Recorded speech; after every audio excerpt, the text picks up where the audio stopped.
Okay, cool. Right, I think that is us. I've got stuff on here. It all looks good. Cool. Right, is everyone ready to go? Yes. Yes. Sweet. Right. Hello. Urgency. Love to see it. Right. Hello, everybody, and welcome to The Cine Skinny. It is the film podcast from The Skinny Magazine. It's the team are back. It's the team are back. The team are back. We're all a bit stressed, but it's fine. Jamie's back from New York. Hello. Hello. How was it? It was one word will do. good. Excellent. Anahit is also a writer. Anahit is also here. How are you? I'm good. How are you? I'm fine. Sure. I believe you. Lewis is not with us in the studio, but he will be edited in at a later date. Today we're talking about Barbenheimer, Oppenboppie, things of this nature, Barbenheimer, Barboppie, all the classics. I've got so many of these. They're all we written got down. time for this, do we? Yeah, this is important place setting. This is to get the crowd on side after I freaked them out.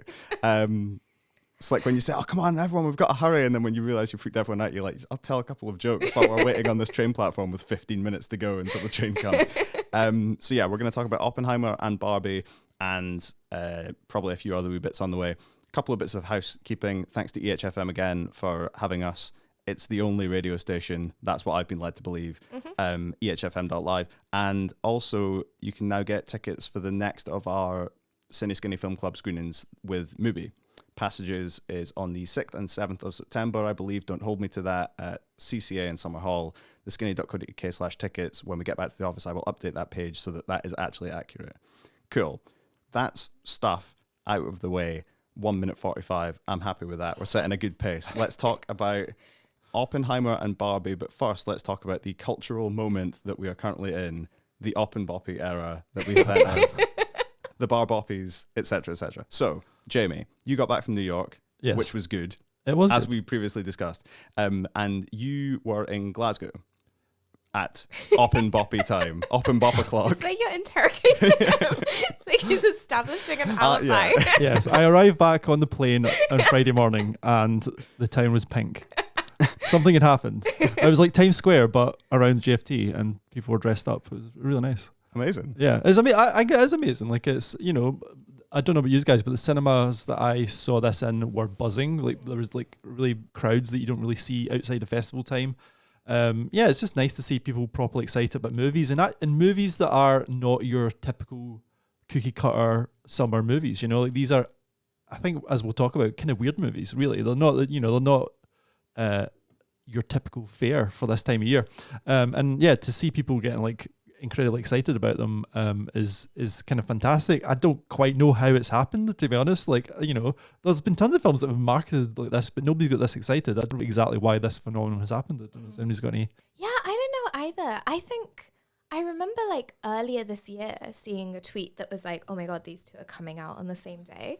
And I think the marketing actually kind of went off based on people like noticing rather than them kind of starting out wanting to market it like that.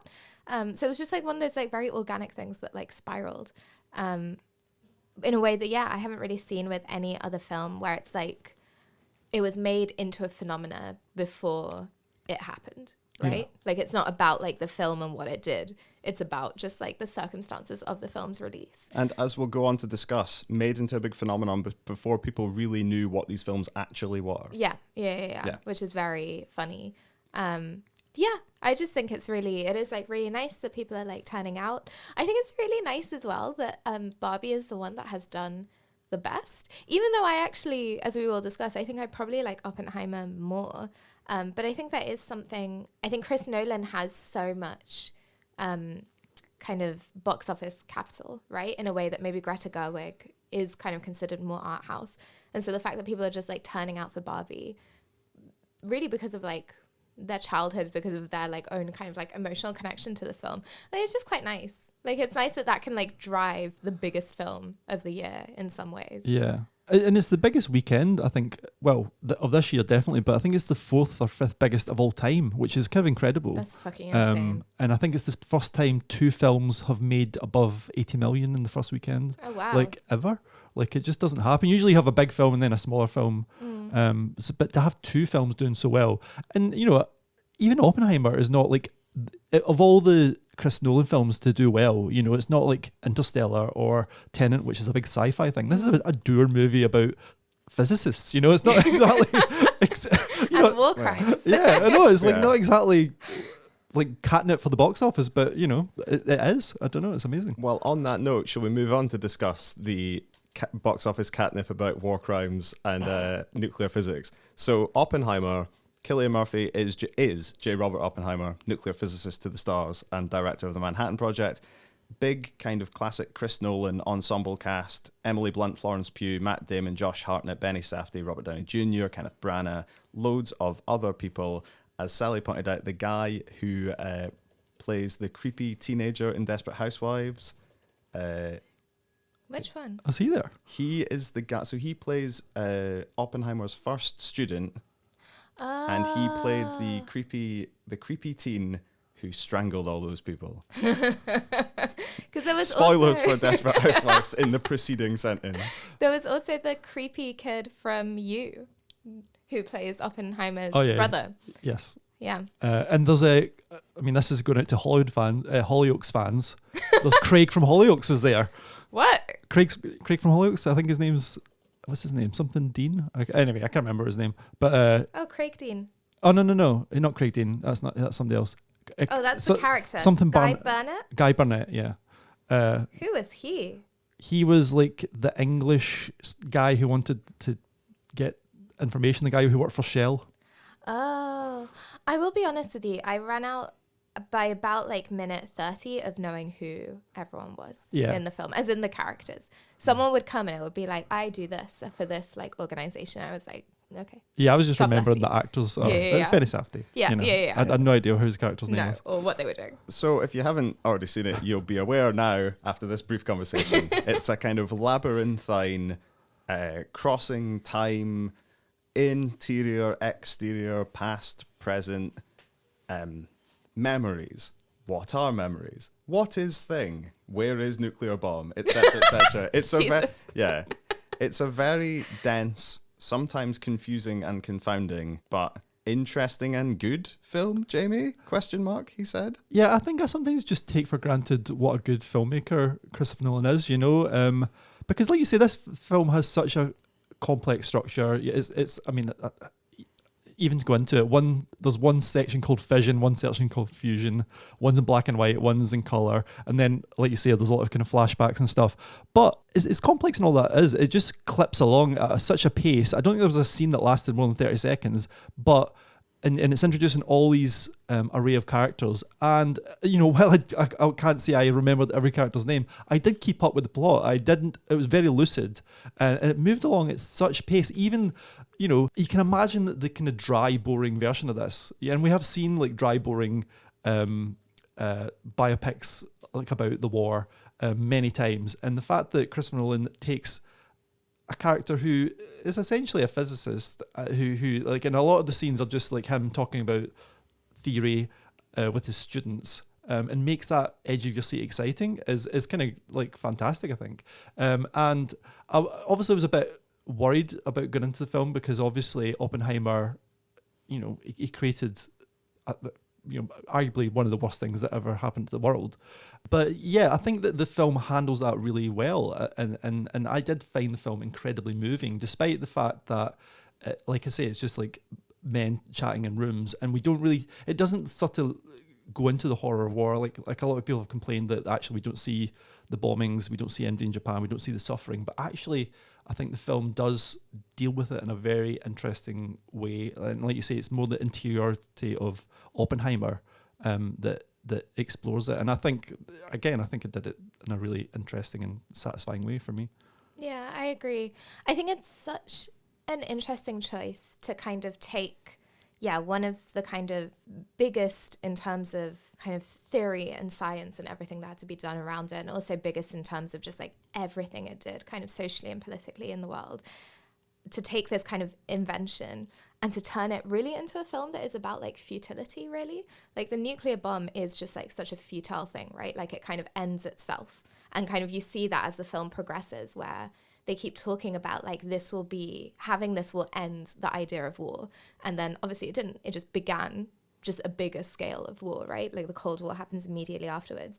And so you have these people that are constantly, the film is so like grappling in like the minutiae of their kind of theories and of their inventions, and the sense that they are trying to kind of, they think that they are making something, and in doing so they're making themselves, and really all they're making is something that is just so self-defeating and is so futile.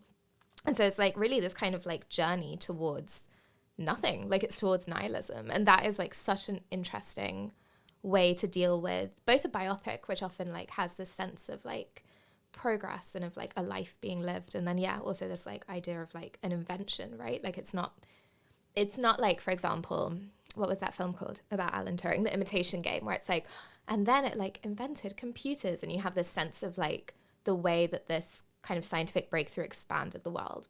In this film, it's like that it ended everything. And I think that is like such an interesting way to approach it, and quite a bold way, like to kind of just like have people sit in this thing that was like, it was like a black hole, like it ended up making nothing. And he is just, like you said, he's just so good. He's just such a good filmmaker. I am such like a Christopher Nolan apologist. I just think he makes like such sexy films. They have such good pace. They're so slick. They're so like, the soundtrack is always really good. They just like have this movement to them. The man cannot write women for shit, but like, I don't even care. Like, it's just like, so each of the characters is so well realized. Everyone's accent is doing something different. Like, it's just kind of chaotic, but it always like comes together so well. I agree with that, but it really hits me on an emotional level. Like I do think his films are great, and they're usually quite mechanical. I feel like I can feel like, oh yeah, I can see that, the editing and the soundtrack and the acting like are working in beautiful harmony, but it never really moves me. But here it did. I'm not exactly sure why. I think what's interesting is looking back, like from our perspective, you just wonder, how did this even happen? Why did people drop that bomb? Why did people create it? And then but I think the film humanizes that quite well, because it says these scientists, and it made sense, didn't really think of what they were doing. They were just like saying, can we do this? It's the whole Jeff Goldblum thing.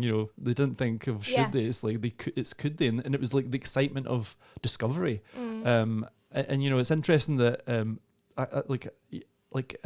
Einstein appears as a kind of like little figure, and he's the sort of prophet. The fact that he did not push forward with these ideas, the fact that he was not involved, this great scientist was not involved in this project, says a lot. Like he sort of saw the ends, and that's the tragedy of Oppenheimer. He didn't really see where it was going to go, and it almost comes as a surprise to him that the bomb is used and that it has a kind of like life after this kind of little science project that he puts together. So that all kind of really moved me. Like I think it's like a kind of tragic story, and like Oppenheimer's clearly a very morally ambiguous person. He's a womanizer. He's very selfish, but he's arrogant. But also, I think he's humanized in such an interesting way in this film. Yeah, I think it also feels a bit like an object lesson in when keeping it pragmatic goes wrong, because so much of it is about, if we just do this thing, it's probably the best option is to keep doing this, or I'll get in a bunch of trouble. Best option is to keep forward on this project because we've gone so far now and we can't really go back. And then it's like, well, actually, the massive war machine doesn't need you once you've built the thing, and all the things that you were you thought, they'll definitely let me off all this stuff I did if I just do this thing for you. And it's like, or they'll just get you for all that stuff afterwards once you've outlived your usefulness. Yeah. So, yeah. Sorry, I didn't mean to interrupt. No, I was finished. I was just going to say, I think it's like such an interesting study into kind of that imagination of science as apolitical, right? That it is something that is kind of just theoretical, that's beyond politics. And like, it isn't. It is like everything else in the world. It is subjective. And I think like maybe the most interesting thing Chris Nolan does with this film is he like frames it from the very beginning, like the very first frame really is this kind of line about Prometheus. And so this idea of like, bringing knowledge to people, bringing kind of technology to people. And we always see the Prometheus story as something that is like good. And then he was like tortured forever, which is kind of what happens to Oppenheimer with like the McCarthy trials. But really, there isn't just this idea that like any kind of science, any kind of technology, any kind of knowledge is good, because it is being used in certain ways. And I think the film really like kind of troubles that. It kind of makes everything they keep talking about that, this is just theory. It keeps being like, no, it is political and it is used in a certain way. And I thought that was really well done. Yeah, I think that for me, the best scene in the film, I mean, there's full of great scenes, but like the scene where they have just dropped the bomb in Hiroshima and Oppenheimer is going to tell his staff that it's happened, and it's it gives me flashbacks to like wars that I've lived through, like Iraq. The gung ho, the celebration of it, and it's just like it's the fog of war, isn't it? People forget that this is not a video game. This is real life, and Oppenheimer has taken it in, and he's realizing what's happened. His staff are sort of celebrating, and he's having to sort of join in almost and saying, "Oh, I wish we could have done this to the Nazis as well." And it's like, but inside he's like going through absolute turmoil, and he's imagining dead bodies and the flash and skin melting off people's faces, and it's utterly horrific. It's horror filmmaking, but in amongst this kind of celebration of like American might, and it's just like. It's gut wrenching. It's sickening. It's like you get so many emotions at once, and yeah, it's very powerful. It's very, very long. It's very, very dense, and every single person you ever heard of is in it. But I think we all enjoyed it. Well, I was gonna say, I think one thing I enjoyed most is like all the performances are really good. I was just like every actor kind of brings it. I think even in like tiny roles, I was just like quite impressed. As Anahit said, accents notwithstanding. Yeah, good fun all round. So that's Oppenheimer. It's on. You can't see it in the 70mm special IMAX anywhere in Scotland, I don't think. You can see it at the Glasgow Science Centre in IMAX, but it's digital IMAX. Yeah, it's 70mm at Glasgow Film Theatre. Yeah, but not IMAX. Yeah. But I would say go for 70mm. If you can. Yeah, and there's some 35mm showings at the Cameo in Edinburgh. Yeah, which is how I saw it, and that was very pretty. I saw it at the View at the Omni Centre, which is also nice. Yeah, and then I went and got some chicken afterwards. So that was that. So that's one film about the might of the Imperial War Machine. After this interjection from our friend Lewis Robertson, we'll be back to talk about another film from the Imperial War Machine. It's Barbie. Hello, it's Lewis here, and I'm recording from a secondary location to give you my thoughts on Barbie. I'm actually recording this before the episode itself is being recorded in the studio, so I hope I'm not stepping on the toes of whatever anybody's going to say.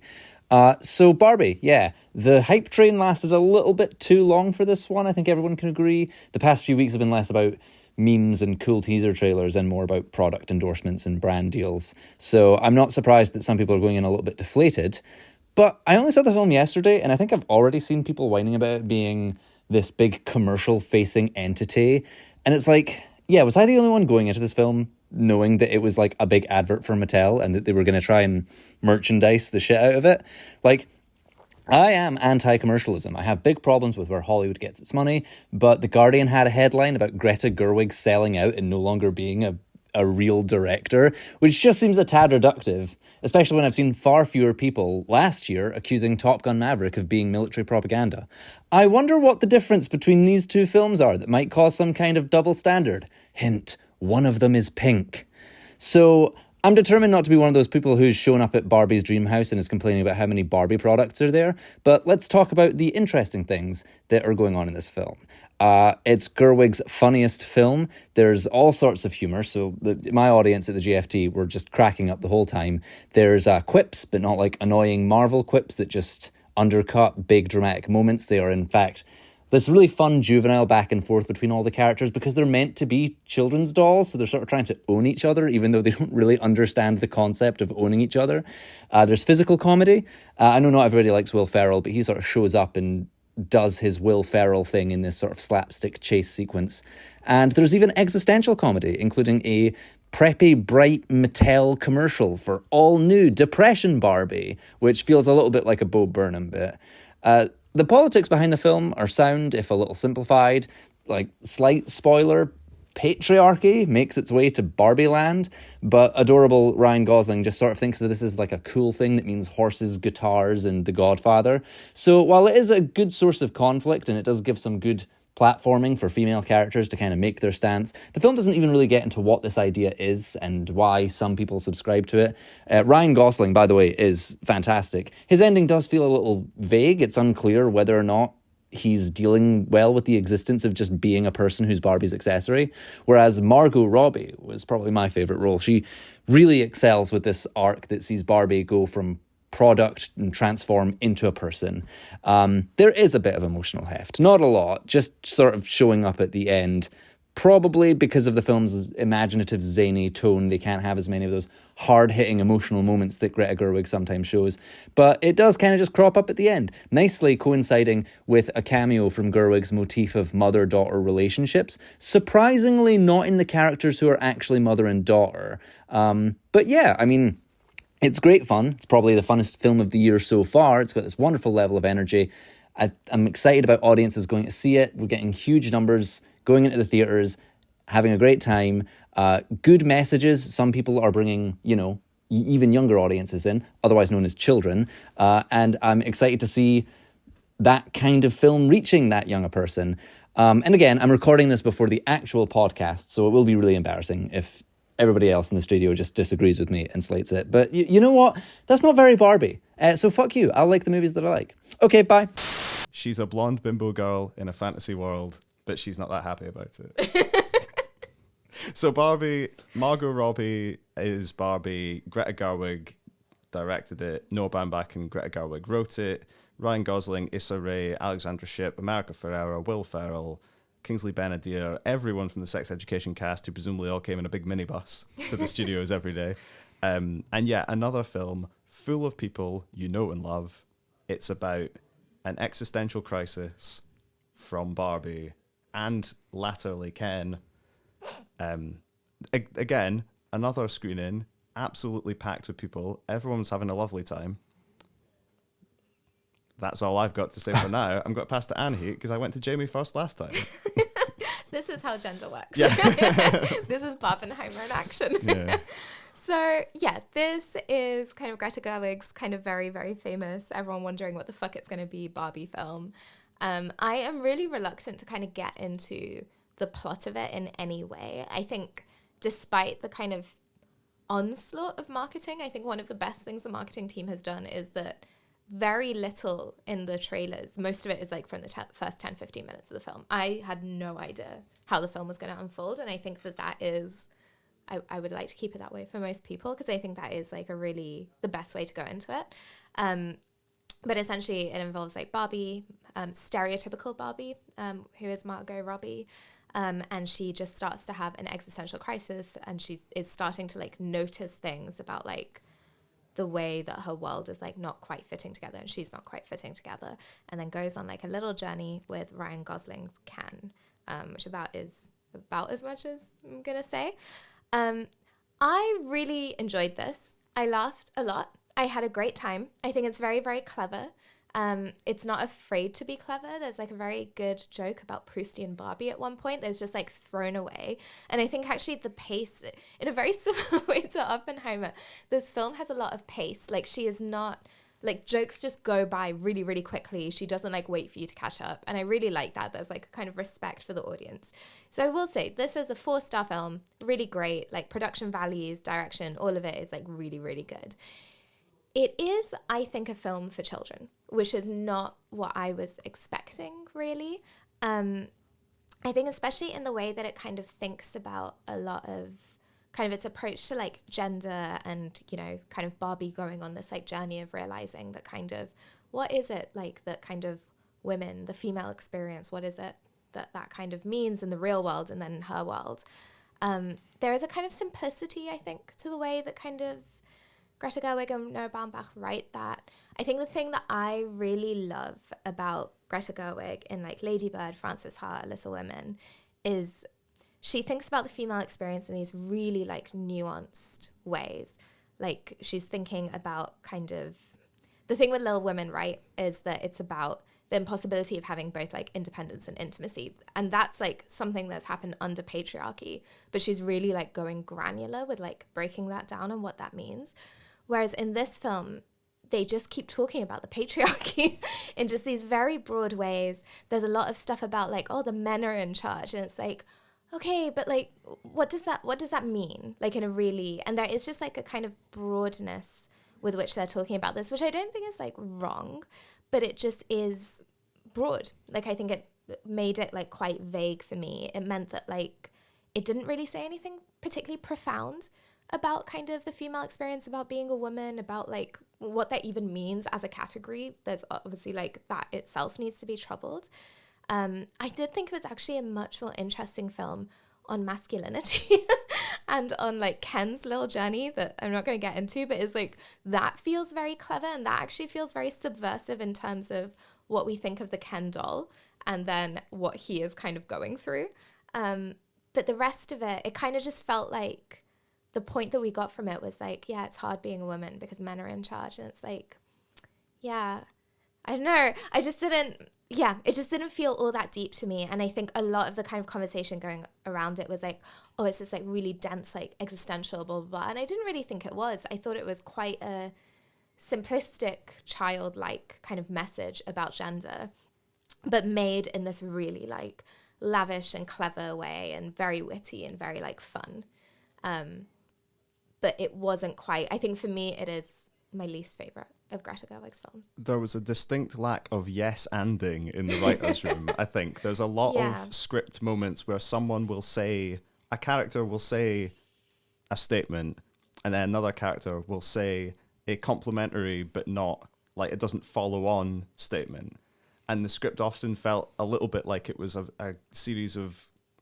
It felt like people were talking across each other, but all still agreeing, which is a very strange, like... And part of that is a kind of deliberate facade, because these are all... You could read it as, like, these are all toys in a toy world, so maybe that's how toys would interact with each other. But, yeah, it wasn't... Yeah, it's not the most, like, advanced exploration of these ideas. And I think, actually, one of the things that's interesting about Ken's character is because... he, similar to Oppenheimer, his journey is much more internal. Yeah. And the things that he discovers, he often either discovers off screen, or there's like his progress takes place either within himself or away from the camera, which means that when you come back to him, he has advanced as a character in a way that the Margot Robbie's Barbie character is on screen so much more, and you're following her much more directly. It's harder to do that kind of... Yeah. And actually, her performance is amazing. Like, real emotion and actual range. Fantastic. Very, very good. But yeah, I think I agree with you totally that actually, like, it is, surprisingly enough, for a film based on a toy, a film possibly pitched towards a child. Throw to Jamie Dunn. Yeah, I think these are all just hitting the nail on the head. I think it has tons of great ideas. It looks amazing.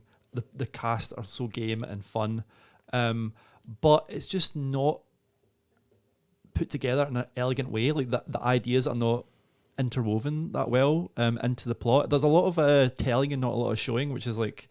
I think the problem... I think actually opens, like, the first 20 minutes are great. I think the opening is fantastic, and I'm annoyed that it was kind of shown to us, because it's like, I think the most powerful moment of the whole film is like a kind of spoof on 2001, and it has these kind of little girls like just smashing the hell out of their baby dolls. Like, I don't want to play with this stupid toy that's making me a mother. I want to play with Barbie, this gorgeous, like, aspirational figure, you know, and that was cool. And then we go to Barbie Land, and it's beautifully rendered. I think it's very imaginative, like the way that people move around. You know, like you know, Barbie wakes up and she makes her waffles, and it's this perfect little waffle, and she pours her drink, and you know, it's very funny. And then you know, the plot kicks in, and she turns out she's got bad breath, and she's got celluloid, and it's like, that was really interesting. I thought, oh, this is going to go somewhere really cool. I mean, the funny joke is obviously that celluloid does not belong to Margot Robbie when they do a close-up. That's one thing. Like, I think the film actually even admits it. It's got this kind of voiceover, which again didn't really work for me. I think again it was explaining too much, but the voiceover does point out at one point, yeah, Margot Robbie's clearly too beautiful to do this role. We should have got less glamorous. Those meta moments are really fun. Yeah. So there's moments where it's great, and I love actually when it goes into there's a set piece, like there's a kind of like big fight sequence which is really fun. There's a song and dance sequence. I kind of wish it was just a musical actually. I feel like it is in moments it's fantastic, and I think that's why it's worked so well on social media, because it's just memeable. You know, there's tons of like moments which are really funny. Does it all hang together? No. Does it move along in a graceful way? No, it's really clunky, and I feel like I saw like characters being introduced in really kind of clunky ways, there's a lot of speechifying, like a lot of the political ideas are just spoken out loud instead of integrated into the story. And yeah, maybe you're right. Maybe because it is aimed at a younger audience, maybe those ideas about patriarchy and feminism and toxic masculinity have to be kind of spelled out in a more kind of like obvious way. But then I kind of wonder, will the kids even enjoy it that much? I don't know. Like it's hard to tell who this film is for me. Like because like I say, it's not that satisfying as an adult because one, the ideas are very one note, but two, I think other films have done things like this better. You know, I was thinking of like The Truman Show, for example, or Enchanted. I don't know if you saw that. You know, again, that might spoil stuff, but there is a kind of fish out of water element to the film, which has been done so much better in other films. So it's got loads of great moments. But yeah, I think just maybe my expectations for Greta Gerwig is so high because I think just her first two films are amazing. I really love the film she's made with written with Noah Baumbach, you know, Francis Mistress America as well. You know, they're among my favourite films of the last decade. And then yeah, this just didn't like really kick into gear for me. It was like fun, but it dragged a little bit, I thought. And I think you're totally right. It was weird that Barbie is like one of the least interesting characters, because this might spell stuff, but there is like a mother and daughter character who appear, and again they're much more interesting. Their relationship is much more interesting than anything with Barbie. Although as well. I will say, even like, because I think we from the trailers we know that kind of she goes to the real world at one point and she meets America Ferrera and her daughter. But the way that their relationship is communicated, this girl's now a teenager and they're having like a fraught relationship, is a lot of like these flashbacks to like the mother trying to like kind of hug her daughter or touch her and she just like strops off or whatever. And if you compare that to kind of Lady Bird and that scene in the changing room where she's like, do you like me? And she's like, of course I love you. And she's like, no, but do you like me? And that is like, I think one of the greatest kind of mother-daughter examinations and like what it means to be a teenager ever. And it's so simple, but it gets right to the heart of like one of the most painful things about that relationship, right? That a lot of the time you don't actually kind of like each other and how hard that is to grapple with, as opposed to just like a teenager being a bit stroppy and the mother like looking a bit sad. And that just, I've seen that done in so many films before, that kind of like slight flashbacky, like, oh, my teenage daughter doesn't like me anymore. And like, it's fair enough, but that is just like the level at which this film is operating. Yeah.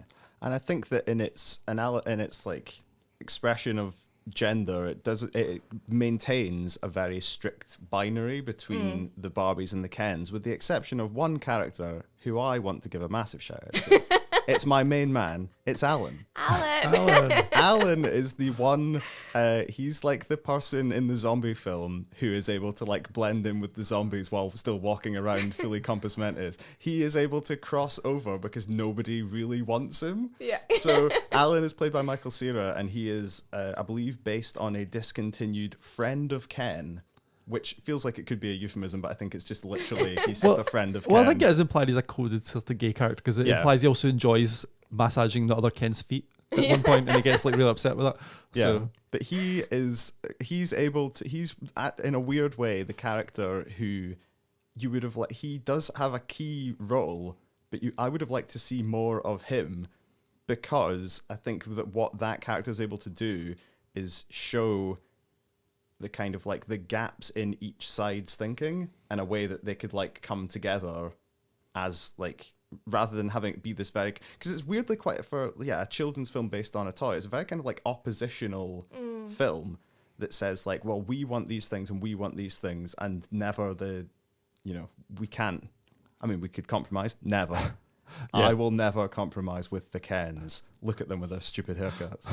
I think the film's secret weapon is also Ryan Gosling. Like, I think when I say the script is a bit clunky, even when it is clunky, he's fucking hilarious. He's so fun. You know, just like the move of an eyebrow fucking cracks me up. He's like his get up is hilarious. He's got this bleach blonde hair. He's got this ridiculous spray tan. He's got painted on abs. It's fantastic, and he's just like such a bimbo. So for him to go through this kind of Andrew Tate like men's right activist like plotline is so funny. And like I say, like every time he's on screen, I smiled. You know. Yeah. I feel like now that both of these films are out, and the reviews are out, and people have friends who've gone to see them and all this kind of stuff. People now know more what these films actually are. I think one of the great successes, like we said right at the start, of the Oppenheimer and Barbie marketing push and the whole Barbenheimer situation is that they have got us to go and spend, in my case, almost an entire day in the cinema not really knowing what we're getting ourselves in for. And that can only mean one thing, which is that Le Cinema is back. Yeah, and it's a weird film. It's like Yeah. it's not what India expected. I don't think it's like so.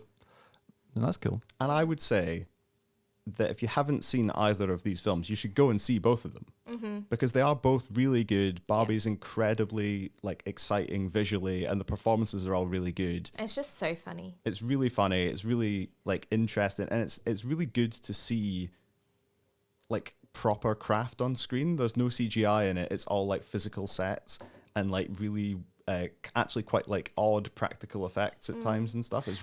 And also Oppenheimer, I was listening to an interview with Christopher Nolan, and he says the only CGI they used in that film was to like digitally remove, like say if there was something in the background that was like clearly from the 21st century, but everything was practical effects. Like the Trinity test was like a practical effect, like it wasn't CGI, which I think that's fucking insane. Did he like make a new? He may have made a Christopher Nolan has been compromised to a permanent end. and on that bombshell, that might actually be a good place to end. That actually might be a good place. Yeah, we fucking did it, lads. We did right. it. Well, so thank you to Lewis for ringing in from Glasgow. He'll be back on next time when I think we're going to be talking about the Edinburgh International Film Festival, I believe, if our spreadsheet is correct. Thanks to Jamie. Jamie, you told us off air that you saw a character from the Oppenheimer cast when you were in New York. We laughed and then just moved on, and now I think this is a nice little treat for the listeners at the end. No, but were we meant to guess? We were meant to guess. Okay, hang on. I think that you saw Josh Hartnett. Rami Malek? No. David Krumholtz. No. Branagh. No. Matt Damon. This could take a while because there's a big cast. Jack Quaid. Yes. Really? Yes. Oh, I think he's so cute. Yes, I saw him walking. He was in Union Square, just wandering around. No way. Yeah, just Oh, good for him. Just on strike. that's that Nepo baby there, just hanging around New York's like Upper East Side. He is good though. As Nepo babies go. He's pretty good. Yeah. And thank you, Anahit, and also thanks for pointing out the strike as well, which we have strike, to strike. Yeah, big up the strikers. Big up the strike. Yes. Hopefully now Hollywood can see, oh yeah, we did actually need those people to write those films and be in them. Yep. Because they've just made us loads of money. Yeah. And it turns out they were only able to do that because they could take some time to do it and we gave them some money. Who would have thought? Yeah, an AI would Who not write would- Barbie. Let's face it, an AI could not. No fucking hell. No, but Could you imagine? fucking, yeah. Doesn't bear thinking about, but it's something to leave you with. And yeah, that is us. So thanks everybody. Thanks to EHFM. We'll be back in like a week and a half to talk about the Edinburgh International Film Festival. We now have to go to the office and do loads more work. So bye. Bye. Bye.